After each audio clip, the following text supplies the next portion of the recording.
Right. So we can now navigate from a list of applications to a details page for that particular application. So what we could do is instead of just displaying this as a title, perhaps we might want to display it as a field. Okay. So let's add some forms here. So in the application editor, let's add form labels and form inputs, and let's add here in the form label. I forget what it is. Yeah, there it is. So it's the title. So form label. Title, and then the form input.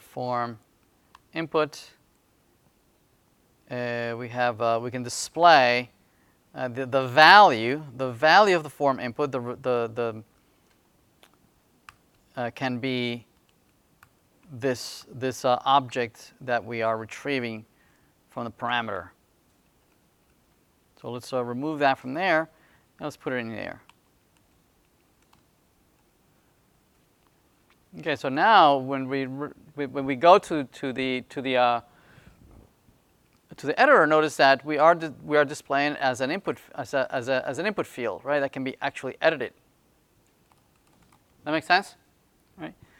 Something that might now notice that this object is the object that we're passing as a parameter, right? It's a pass by value. It's not a pass by reference. Right, so anything you do to this object that is being passed here as a parameter you won't see those changes when you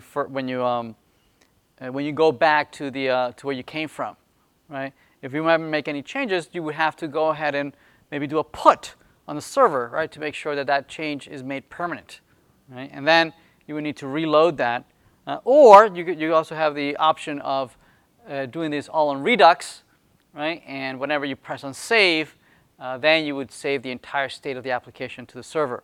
So different options, but more typically, let's take a look at implementing it from using a server, right, for like an update. Okay. So what we'd like to be able to do is perhaps have a button here. A button that maybe we can update the application, right? So this might be a title that I like to update the application, right? So perhaps, I didn't load button. So let's load that here. Oops.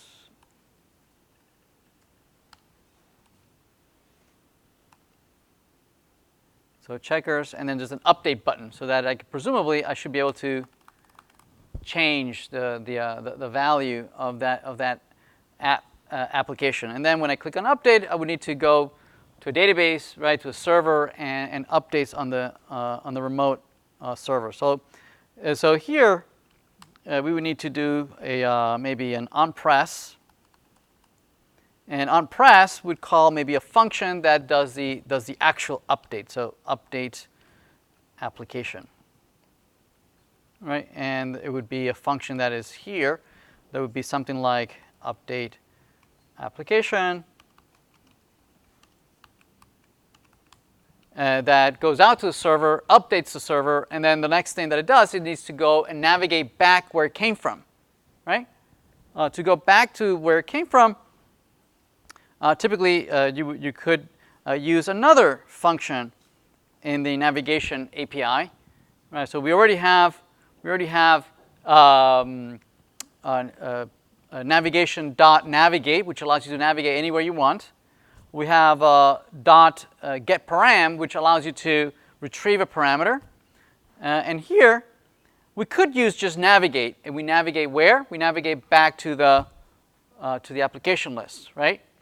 But there's another function that you could use if you know exactly that you're coming from a parent, right? You want to navigate to wherever you came from, you know exactly where you're coming from, you could use instead just go back. Go back pops the current component from the stack and navigates to wherever it was in the previous component in the previous stack. So this would be props that navigation dot go back. So go back, you don't really need to remember where is it that what component you actually want to navigate to, right? It just pops the current component, right? And then it displays the previous one in there. So for instance, if you go to checkers, update application. Oh, sorry, this dot. Try again. This checkers, if we click on update, notice that indeed it goes back to where we left off. That makes sense? All right.